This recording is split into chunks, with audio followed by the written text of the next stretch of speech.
Hello friends, ये Audi Q3 की router plates हैं। इसकी ब्रेक्स बहुत ज़्यादा नॉइज़ कर रही थी। ये देखिए, मैं भी दिखाता हूँ किस वजह से कर रही थी। ये देखिए, रस्टेड हो रखे हैं और अनइवन चला हुआ ब्रेक है।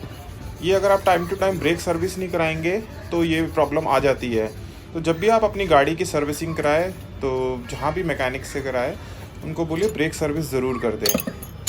तो उससे ये होगा कि आपके जो ब्रेक्स हैं वो भी लॉन्ग लाइफ चलेंगी और ब्रेक्स अनइवन नहीं होंगे, रोटर प्लेट्स लॉन्ग लाइफ चलेंगी। Thank you very much.